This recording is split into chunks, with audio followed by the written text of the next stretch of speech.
What's going on, fish nerds? You can see there's some boxes behind me, which means the move has officially begun, which means the move to the new fish room is officially beginning as well. Today, we're moving the turtle tank. This guy here, or this gal rather, is going to the new house, to the new fish room. She's in here alone now. You'll recall from earlier videos that we had trouble with aggression with the males and tails being bitten and things like that. So we just have her now, and she's getting along just fine. Here, having this place to herself, and threw a bunch of this hornwort in here the other day, clearing out some other tanks, trying to consolidate some things. So this thing has got to be broken down. All the fish have got to be taken out of it. She's got to be taken out of it. Water's got to be taken out of it. And then we got to move it to the new fish room and set it all back up again. Not going to be a small job. Let's do this.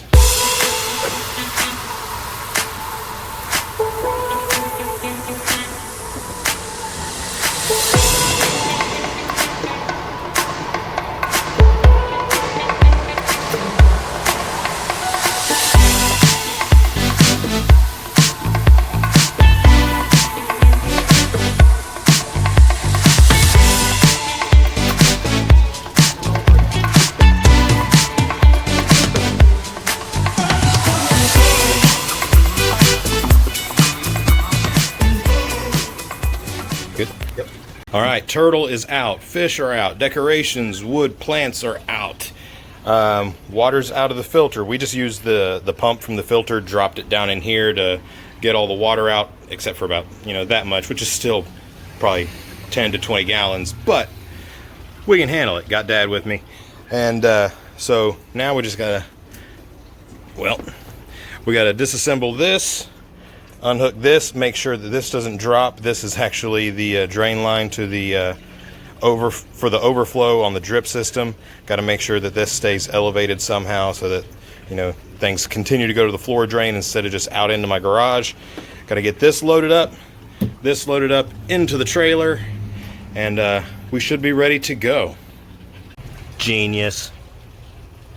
Oh, that's just beautiful. Would you look at that? Just look at that. Beautiful. Just look at that. All right, excuse my sweaty self. We had a change of plans. I was fully intending on putting this turtle tank down in the fish room in the basement. But I changed my mind, and maybe it was a bad mistake. Maybe it was a brilliant decision. I don't know. You guys tell me. Time will tell. We'll see. But I did to put the turtle tank on the back patio. So got our back door there. We've got our outlet right here. I'm going to run the same pump over here, and I'm just going to work out a spot, level this out, set some bricks down there, set the filter down there, and let the turtle live outside. I'll get a net to cover this up, make sure no groundhogs or raccoons or possums or anything get to the turtle. But now, job is to fill this guy up and get our pump running so that we can get everybody back in this tank. And I'm excited about what's going to go on here. Obviously, the fish that I have aren't going to be able to winter in this. The turtle will hibernate. But I'm thinking next spring, I've got some things in mind that I might put in here that are actually native to this area and might actually work out really well and even overwinter, which would be pretty cool. But I'm not going to say what that is just yet. For now, I'm just going to fill this thing back up. Okay, we're getting closer to full over here. Fish are doing well, hanging out. Oh, airline fell out of the bucket. There we go. And I've been adding a little bit of this water into here, pouring some of this out, trying to get the temperature into equilibrium here, since this is all coming out of the outside faucet, which means it's coming out straight cold. But in the tub, it actually is around 76, 77 degrees, but this is just over 80. So trying to get these in sync with each other before we release the fish. And yes, I am using dechlorinator. And over here on the table, we've got Donna the turtle hanging out, waiting to be introduced back into her tank and to start her outdoor life. This angle here makes her look really small, but she's actually a fairly good sized turtle. looking good, and she's not happy. She's a little stressed out being stuck in this cardboard box, but she's going to get in this tank here very soon. And now over here, we did get the filter set up over here, but you'll notice I'm not using this hole up top simply because in the garage, whoa, I almost tripped. In the garage, I had this up on blocks. I had 2 cinder blocks high to prop this up because of being in the fish room. It just made sense to have it up a little higher. But every time kids wanted to see the turtles or anything like that, I'd have to hold them, pick them up, or let them stand on a step ladder. The little kids couldn't see up that high. And with it being outside, it just seems like it makes more sense to just have it on the ground, have it sitting a little bit lower. So that's what I'm doing. And so because of that, I need to cut a hole in the side of this upper compartment. All this upper compartment does is hold the filter media, which, or not the filter media, the filter floss, which right now I've got all these bio balls and stuff in there and no filter floss. But normally I've got a layer of filter floss in there just to, you know, mechanical filtration before it goes through the rest of the filter. It's not in there right now, but if I cut a hole in there, I can just run this pipe right into there. Because now that this isn't on blocks, it's not tall enough to go into the top, and I'd rather cut a hole in this than to dig a hole in the ground to set that down into. And I really don't want to empty this back out and put blocks on it. Plus, I really don't want blocks under it anymore anyway. So that's what we're doing. And for now, until I do go get my hole saw and cut that in there, I've just got it dumping into the side of this, which obviously is not dumping now because our water's not high enough, but it will be dumping down into the side of this here very soon.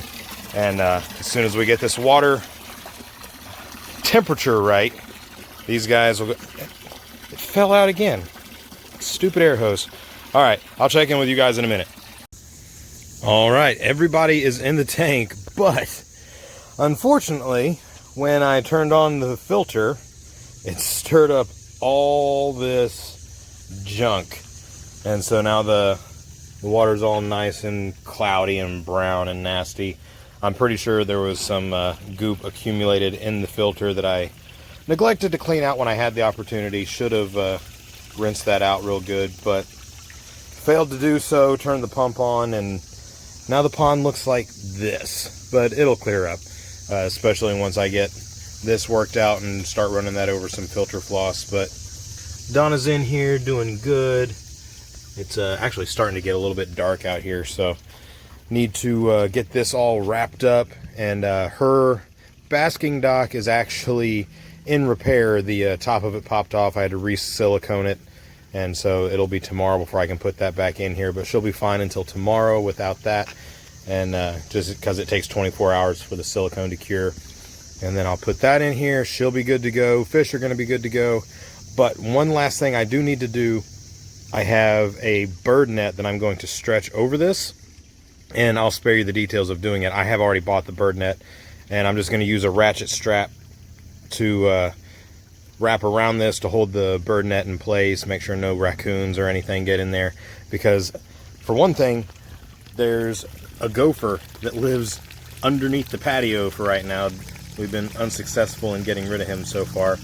All that water is pouring out of the filter right now because I dumped all the fish in. But we got a gopher or groundhog, whatever you want to call it, living under the patio. And I know from experience there are a lot of raccoons that live somewhere back there. We've seen plenty of them coming up into the yard. So I'm going to put some netting around there, make sure no raccoons, possums, or anything like that get to our turtle or our fish, and make sure she stays nice and safe. And from there, this is now an outdoor tub. Summer tubbing has again commenced. I'm a little late to the game, but I'm back in the summer tubbing game as of now, which is pretty awesome.